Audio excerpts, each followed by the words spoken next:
नमस्कार, मैं राकेश परमार और आप देख रहे हैं महत्वपूर्ण मुद्दा। मित्रों, महत्वपूर्ण मुद्दे में आज एक ही महत्वपूर्ण विषय था कि रामलीला मैदान में मोदी विरोध के करीब करीब सभी क्षत्रप इकट्ठा हुए और उन्होंने बिना किसी भेदभाव के, बिना किसी अहंकार के करीब करीब मंच साझा किया। लेकिन जो मुझे सबसे ज्यादा महत्वपूर्ण लगा आज का विषय वह यह कि मंच इंडिया गठबंधन का था, लेकिन लॉन्च इसमें अरविंद केजरीवाल की पत्नी सुनीता केजरीवाल हुई।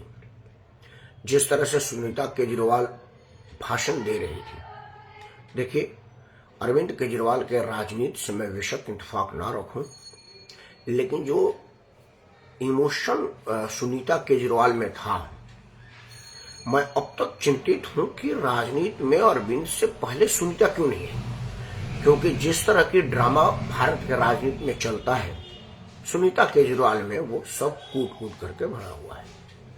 मंच इंडिया गठबंधन का और सुनीता केजरीवाल अरविंद केजरीवाल का मैनिफेस्टो पढ़ करके अप्रूव करा दी। बोलो मंजूर है, मंजूर है। एक बार किसी ने उसको टोका भी, जब उन्हें लगा कि यार ये माइलेज भी मतलब का दूसरे तरफ जा रहा है, लेकिन वो बड़ी सफाई से अपना काम कर गए। इसके साथ ही अब एक जो कमी केजरीवाल में रह गई थी वो आज दूर हो गई, वो था परिवारवाद। आज सुनीता केजरीवाल के लाल किला, रामलीला मैदान से लाल किला पहुंचने की जो मंशा है वो आज पूर्ण होगा। अब केजरीवाल उन तमाम शपथों को स्पष्ट करके नष्ट कर चुका है जो उसी रामलीला मैदान से लिया गया था। 360 डिग्री की धरती है, पृथ्वी गोल है, ब्रह्मांड हमारा कहा गया ना। राजनीति भी उसी की तरह से गोल है, यह बात आज साबित हो गया। मैं आपको नहीं बताऊंगा कि केजरीवाल जिन जिन लोगों का विरोध करता था आज उन्हीं के साथ खड़ा है, नहीं, ये सभी चैनल पर आ चुका है, फेसबुक सोशल मीडिया पर भी भर चुका है।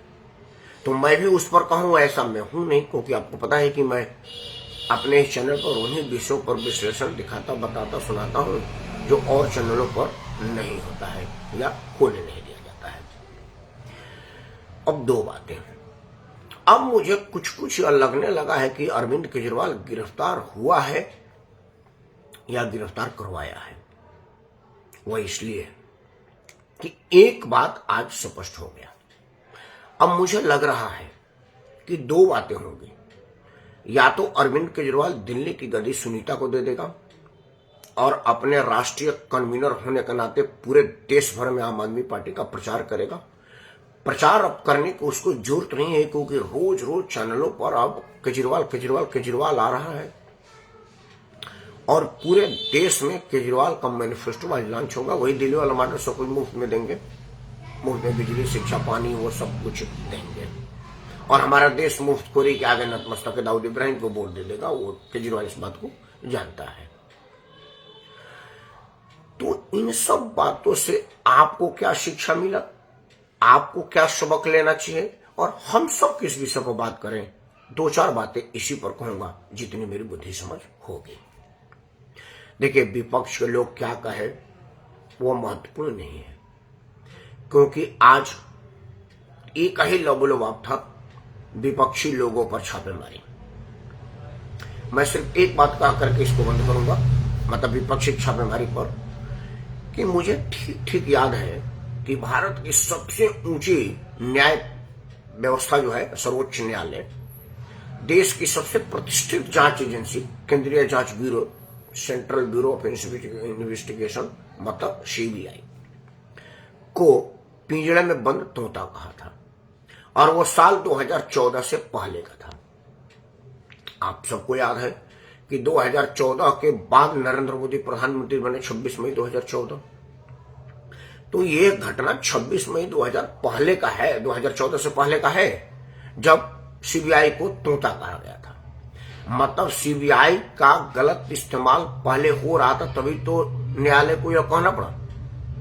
भाई तब तो अपने ही गठबंधन के लोगों को गिरफ्तार कर लिया जाता था जब पता चलता था कि यार इसने 200 करोड़ रुपया कनिमोझी को दिया, हमको नहीं दिया, हाँ गिरफ्तार करो। तब तो यह कई तरह की चीजें हुई हैं।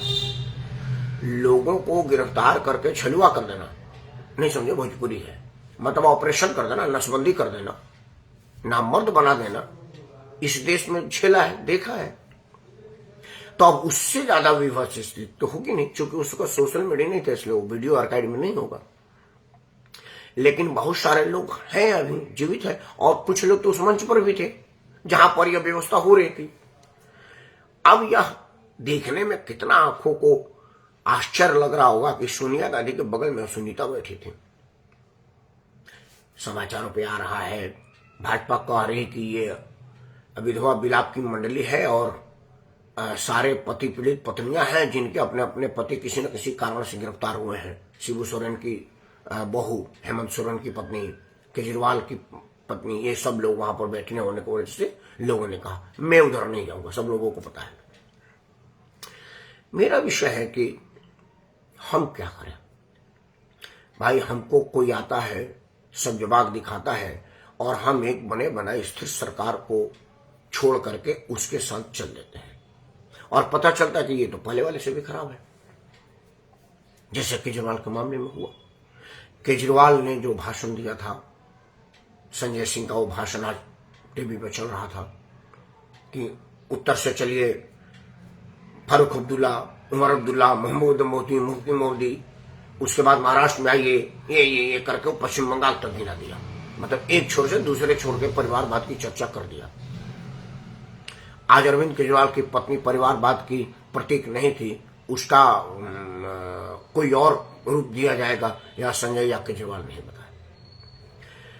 मैं यह भी नहीं कहूंगा कि भाई केजरीवाल कहता था कि बंद कर दिए जांच एजेंसी, आप बेशरम है, हट नहीं रहे हैं, और आज जब आया है तो जेल के अंदर से भी सरकार चलाने की बात कर रहा है और आदेश पर आदेश पारित कर रहा है। हम क्या करें? हमें तो लगा था कि यार ये दूसरा आदमी है, दूसरा स्वभाव है, कह रहा है तो करेगा, हमको इसको वोट दे देनी चाहिए। 15 साल से दिल्ली में राज करे शीला दीक्षित, जिन्होंने दिल्ली को फ्लाईओवर दिया, पूरी दिल्ली में करीब 75% दिल्ली को लाल बत्ती फ्री कर दिया। विकास का जो स्वरूप शीला दीक्षित ने दिखाया वो किसी ने नहीं दिखाया। उस स्थापित मुख्यमंत्री को हमको बदलना पड़ा इस उम्मीद में कि भाई आएगा तो कुछ करेगा। गरीब लोग कहे कि चलो यार कम से कम 2 यूनिट बिजली माफ करेगा, यही बहुत बड़ा काम होगा। लेकिन हुआ क्या? उससे विपरीत हमको ठगा गया, हमको हर तरह से लूटा गया। घोटाले का वो प्रारूप केजरीवाल ने जो दिखाया, औरों के दिमाग में वो आया ही नहीं था कि फर्जी मरीज का फर्जी जांच भी किया और कराया जा सकता है। भाई इसके पहले कॉमनवेल्थ गेम में 600 रुपए के प्लास्टिक कुर्सी को 2000 रुपए पर डे के किराए पर लिया गया था, यह एक कारनामा हुआ था। लेकिन आज वाला केजरीवाल तो उनसे भी आगे। तब मैं क्या करूं? मेरा यार चर्चा यही है, कुछ बातें कहूंगा और बाकी कुछ आप पर छोड़ दूंगा। मित्रों, क्या है, अब समय नहीं आ गया है कि इतनी अमेंडमेंट की जगह सिर्फ एक अमेंडमेंट हो? वह यह कि आप राजनीति में आने के पहले जो बात कह रहे हैं वो एफिडेविट करके दें, और अगर वो पर ना करें तो 2 चीज हो, एक तो आपको आजीवन चुनाव लड़ने से बैन कर दिया जाए, और दूसरा आपको गिरफ्तार कर लिया जाए सार्वजनिक झूठ बोल करके लोगों को धोखा देने के इल्जाम में। सिर्फ ये 2 बातें हो जाए और कुछ नहीं चाहिए मुझे। अगले बार इसी बात पर चुनाव हो कि भाई हमको बताओ कि तुम जो भाषण में कह रहे हो वो करोगे तो ठीक, अगले बार फिर से तुमको चुनेंगे, और अगर नहीं करोगे तो आजीवन तुम और तुम्हारे परिवार में से कोई आदमी चुनाव नहीं लड़ेगा, मतदान का राइट ले लिया जाएगा और तुम्हें पूरे जीवन जेल में ठूस कर रखा जाएगा। एक से बस कर दिया जाए, नहीं तो केजरीवाल जैसे लोग हमको धोखा देंगे। कोई केजरीवाल अकेला इस देश में तो है नहीं, और भी कई लोग हैं। मैं लालू प्रसाद आए थे तो कहे नहीं थे कि हम चरवाहा विश्वविद्यालय बनाएंगे, हम फलाना करेंगे। और अपने 8वीं में 8 बार फेल लड़के को मुख्यमंत्री बना रहे हैं और प्रतिभा संपन्न लोगों को लाइन में लगे हुए हैं। मुलायम सिंह यादव अपने ऑस्ट्रेलिया से डिग्री खरीदे इंजीनियरधारी को मुख्यमंत्री बना ही चुके हैं। अब केजरीवाल अपनी पत्नी को बना रहे हैं, कम से कम वो तो उसी का स्तर का IRS अफसर है। तो इन सब विषय पर ही विचार हो। आप इसी बात में देखिए, वीडियो को बहुत शॉर्ट रख रहा हूं, सिर्फ 2 बात कि क्या मैं उचित नहीं कह रहा कि भाई इतनी धोखा मिलने के बाद हमें कुछ पुख्ता काम करना चाहिए। भाई आखिर आप चुनाव में हरवा देंगे, फिर दोबारा जीत जाएगा। आप कुछ कर देंगे, फिर कर लेगा। तो इससे तो बढ़िया होगा कि भाई इसको कुछ ऐसे सजा दिया जाए ताकि अगला वाला लोग, मैं मुझे एक अरविंद केजरीवाल से नहीं है मतलब, केजरीवाल अकेले थोड़ी है, और लोग जो कहेंगे कि भाई ये इतने बड़े समृद्ध देश में आइए, कुछ बोलिए और जाइए, ना कोई पूछने वाला, ना कोई सुनने वाला है, ना ही कोई क्वेश्चन करने वाला है। तो इन सब परिस्थितियों को कैसे ठीक किया जाए, उसका एक ही चीज है, कानूनी रूप से चीजों को प्रमाणित कराना।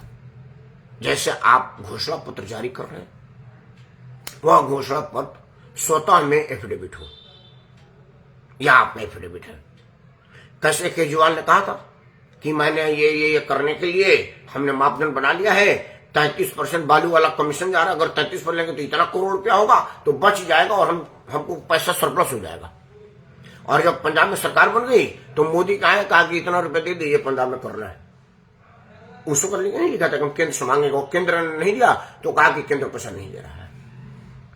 ये तो नहीं कहा था कि मैं केंद्र से पैसा मांगूंगा, उधार के पैसे से घोटाला करूंगा, दिल्ली में बिजली का बिल माफ करूंगा। लेकिन ये तो नहीं बताता कि भाई हम जैसे लोग जो 200 यूनिट से ऊपर बिजली उठाते हैं उनसे वसूल लेंगे किसी न किसी बहाने से। आपको एक बात बता दूं कि दिल्ली की स्थिति इतनी बुरी हो गई है कि मेरे अंदर गाड़ी पार्क करने के लिए एक शटर लगा रखा है घर में। गली में आजकल गाड़ी पार्क किसी को होती नहीं है, तो मैंने शटर लगा दिया। कोई शटर गाड़ी अंदर रहेगी तो सुरक्षित रहेगी, हम अपना आराम से सोएंगे, कोई आदमी टायर वायर ना खोलेगा या गाड़ी में लेके चला जाए। तो बिजली वाला कहा कि ये दुकान है। मैं बोला यार गाड़ी पार्किंग, हाँ कमर्शियल होगी ना, पार्किंग तो मतलब कमर्शियल हो गई, आप इसमें मीटर लगवाइए कमर्शियल। हमने चलो हम लॉ अबडेंट लोग, हमने मीटर लगा दिया। आप चूंकि उस बल्ब जलते नहीं, उसमें बल्ब ही नहीं है, क्योंकि शटर उठाते हैं गाड़ी अंदर, शटर उठाते हैं गाड़ी बाहर, और शटर उठाने अंदर करने में गाड़ी की क्या जरूरत है। मान लो कभी रात में आते हैं तो बल्ब हेडलाइट से ही अंदर दिख जाता है कहां तक जाना है, और वर्षों से कर रहे हैं तो आंख बंद करके भी गाड़ी अंदर पार्क कर सकते हैं। आज उसका किराया 390 रुपया है, वो सिर्फ मीटर रखने का। और हंगामा होता है कि ये हम 200 यूनिट बिजली कर रहे हैं, 0 यूनिट है, 390 किराया, महामरे जैसे लोगों से वसूला जा रहा है। तो यह सब चीज लिखित में हो ताकि कोई आदमी ठगा ना जाए। एक यही बात है। अगर आपको लगता है कि मेरी मांग सही है तो आपसे हाथ जोड़कर प्रार्थना करते हैं कि सबसे पहले तो आप इस वीडियो को लाइक करें, चैनल को सब्सक्राइब करें और इसे अपने सभी समूहों में साझा करें, ताकि साझा करने से जानकारी लोगों तक जाएगी, और जब लोगों तक जानकारी जाएगी तो जागरूकता आएगी, और जब जागरूकता आएगी तो मतदान जागरूक मतदाता बन के करेंगे तो इस तरह की अनाप शनाप चीजों से बचेंगे। या अपने नेताओं से पूछेंगे कि भाई एफिडेविट मुझे दे रहा है कि हम ये करेंगे, चांद तारा तोड़ के लेंगे, और नहीं लाएगा तो क्या जीवन जेल और परमानेंट परिवार सहित चुनाव लड़ने से बैंक की बात मान रहा है। अगर नहीं तो या हम तेरे को भरोसा नहीं करते, क्योंकि आज तक जिन लोगों ने भरोसे की बात कही है सबने हमको ठगा है, छला है, किसी ने काम नहीं किया। यह बात एक बार चर्चा हो जाए, देखिए चुनाव सुधार की जरूरत नहीं है, लोग खुद ही सुधर जाएंगे, क्योंकि हम ही तो चुनते हैं और हम ही चुनाव में आते हैं। जब हम सुधर गए मतलब चुनाव सुधर गए। विचार जरूर करिएगा, और जब तक नहीं करिएगा हम तो ही है आपके सामने महत्वपूर्ण मुद्दा रखने के लिए, और जब तक यह समस्या का समाधान निकल न जाए तब तक मैं यूं आपको परेशान करता रहूंगा, आपके सामने मुद्दा रखता रहूंगा और आपसे आशीर्वाद मांगता रहूंगा। तब तक अपना आशीर्वाद बनाए रखिएगा और इस मुद्दे के साथ खुद को लगाए रखिएगा। जय हिंद, वंदे मातरम और भारत माता की जय।